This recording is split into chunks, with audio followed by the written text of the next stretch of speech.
Tu já fez Mas dá esse retiro de silêncio? Uhum. Já fez aquele... Vipassana, Ficou sim. na caverna, né? Foi tu, né? Ficou quanto tempo numa caverna? Não, eu fiquei em volta das fogueiras durante 5 dias, do nascer ao pôr do sol. Ah. Aí eu ia fazer o da caverna, mas aí veio o mestrado e eu tive que adiar. Mas era um tempão, né? 21 dias eu ia ficar na caverna. Mas o que eu acho que você tá lembrando é da história que eu contei da Tenzin Palmo, que é a primeira monja budista ocidental, tibetana ocidental, de tradição tibetana, que veio do ocidente. Ela é inglesa. E se eu fosse budista, certamente ela seria uma das pessoas que eu ia querer que fosse minha mestra, sabe? Ela viveu 12 anos numa caverna, nos Himalaias, assim. Imagina, nos anos 60, uma inglesa, hippie... Descobriu o mestre dela. Você ia amar esse livro, cara. Chama-se A Caverna na Neve, da Vicky Mackenzie. É maravilhoso, assim. Ela não é um ser humano normal, né? Nem de longe. Imagina, a pessoa que tava vivendo a era hippie no seu auge, conhecendo todo mundo, descobriu-se budista, foi pra Índia na época que, ela falou, tinha rato que andava em cima dela de noite, ali na região dos Himalaias, quando ela foi morar com os tibetanos. E aí ela vivia dentro de uma caverna. Ela descia uma vez por ano para encontrar o guru dela e receber novas instruções. E daí voltava. Quase morreu soterrada de neve algumas vezes no inverno lá, porque, imagina, ela estava numa caverna longe de tudo, de todos. Então, se acontecesse qualquer coisa, ninguém ia saber. Daí, no fim, quando ela foi fazer o grande clássico retiro tibetano de 3 anos, 3 meses, 3 semanas, 3 dias, ela sentou lá. Depois de 9 anos, ela começou. Aí fez mais 3 anos e tal. E esse era o retiro absoluto, né? Depois que o mestre dela morreu, era sem contato com ninguém por 3 anos e tal. Quando tinha dado 3 anos, 3 meses e 3 semanas, sei lá, 3 anos, 3 meses, alguém contou pro guarda da alfândega do vilarejo lá de baixo que lá morava uma inglesa que o visto devia ter vencido. O cara subiu, Putz. Abriu a porta e ela fez assim, puta, mano, porque se alguém te interrompe num retiro desse, cancela, né? Tipo... Reseta. E ela fala muito divertida, dizendo assim, eu não fiquei com raiva dele, não. Eu teria falado, filho da puta. Foi um teste, né, pra ver se tá iluminada mesmo. Não é, cara? Eu teria... Nossa, porque eu teria perdido tudo nessa hora. Eu falava, mano, eu tô aqui, ó, 3 anos, minha mãe morreu de câncer, eu não tava lá com ela, abri mão de amigo e tudo mais. Nem você me interrompeu por causa de visto. Aí o cara fala, pô, não funcionou essa meditação aí, tá muito bravo, pô. Não é? Tá brabo aí. Mas ela entendeu. Foi muito legal, ela entendeu que assim... Beleza, meu tempo na caverna acabou, tá na hora de eu descer e ajudar o mundo. Ela aceitou, né, o destino. Esse eu vítima que surge, uma dúvida que eu sempre tenho. Só contar um detalhe legal da Tenzin Palmo, que ela, uma das coisas que ela realizou é assim, existe muito machismo nas tradições espirituais e ele é absurdo. Tinha um papo de que mulheres não se iluminam no budismo tibetano. Que você precisava reencarnar como homem, né, para poder se iluminar. Inclusive, quando olhavam para ela e o carinho que o Khamtrul Rinpoche, né, o guru dela, tinha por ela, falava assim... Poxa, eu vou rezar pra você nascer homem na próxima. Desculpa, você é ótima, mas caramba, você veio mulher. E ela começou a ficar puta com isso. Falando assim, mano, o Buda nunca falou nada sobre isso. Isso é invenção de quem veio depois. Todo caminho espiritual se degenera. E aí a vida dela, cara, se tornou criar uma série de monastérios onde as monjas pudessem praticar sem ser discriminadas. E ela falou, eu faço um voto de reencarnar a mulher quantas vezes forem necessárias para provar que mulher se ilumina também. Ela é muito da hora.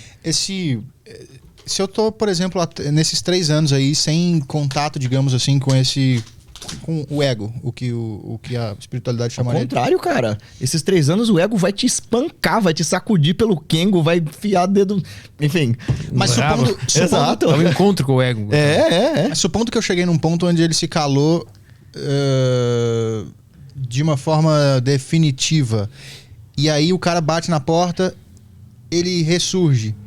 Ele sempre estava lá. A minha pergunta, acho que no final existe como isso morrer dentro da gente? Perfeito. Então, você vê que o próprio Nisargadatta, para quem não sabe de quem a gente está falando, é de um livro chamado Eu Sou Aquilo, é um mestre do Advaita Vedanta, que é brilhante o texto, porque são vários textos curtinhos. Cada página você vai ter uma crise de ansiedade, eu fico avisando aqui já. Eu vou mandar um para você daqui, você vai curtir. Boa. É muito bom, porque são lições fechadas e diálogos que ele tinha com o pessoal da Índia, com ocidentais, com cientistas, a galera ia lá e fazendo perguntas e ele respondendo. E ele, diferente do que a gente está acostumado, é um iluminado que conta como que é ser um iluminado. Ele não fica em silêncio, assim, igual o Ramana Maharshi. Ele vai explicar, minha mente funciona assim. Mesmo lá, você vai ver, ele fala, eu funciono igual você, eu vou no banheiro, eu trabalho e tal. Só que eu não dou a importância, a ênfase que você dá pra isso. Eu não torno isso a minha vida.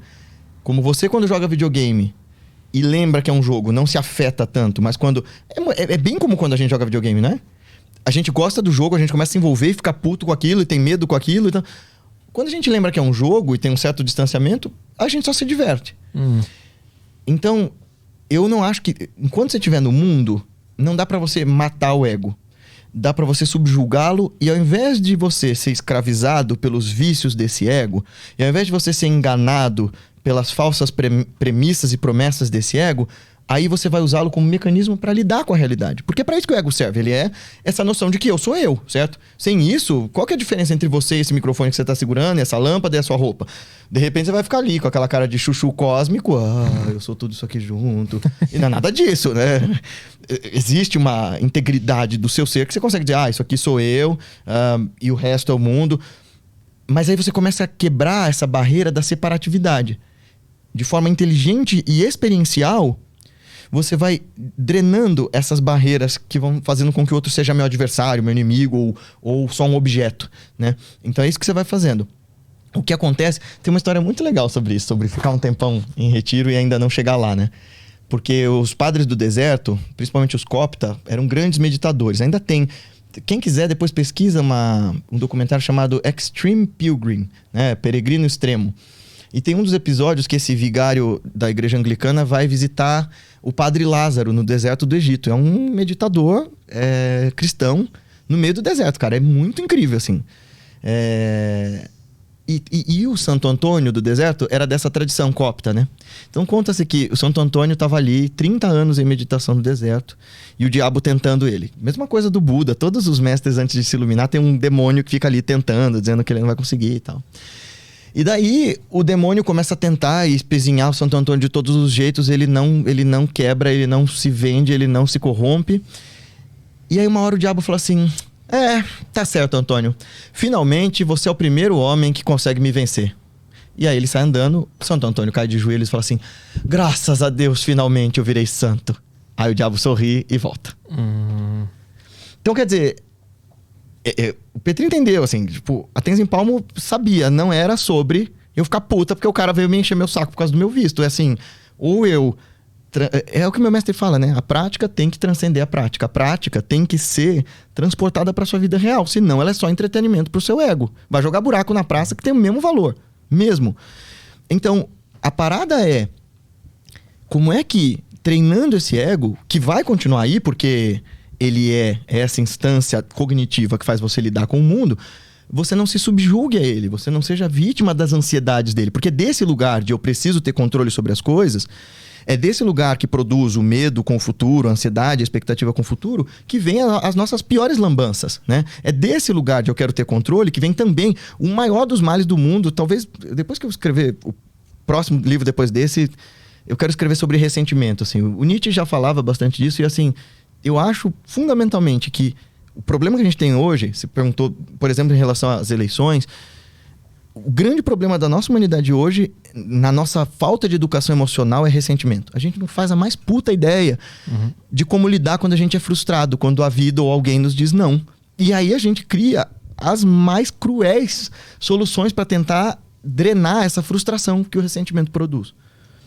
Então o lance de um mestre é usar o ego para participar do mundo, mas sem ser do mundo. Sri Ramakrishna, né, esse grande sábio místico do século XIX, falava isso, que ele entrou muito rápido nesse estado de samadhi, que o coração para, a respiração para, mas o corpo não morre, e ficou dias e dias ali. E aí ele voltou, e começou a ensinar, e se tornou esse mestre que revolucionou a Índia e tal. E aí perguntavam para ele, mas mestre, o senhor entrou nesse lugar da iluminação, por que você voltou? Né? O senhor se integrou ao divino e tal, por que você voltou para cá? Ele falou assim... Eu gosto muito de comer açúcar, mas não é por isso que eu quero virar açúcar.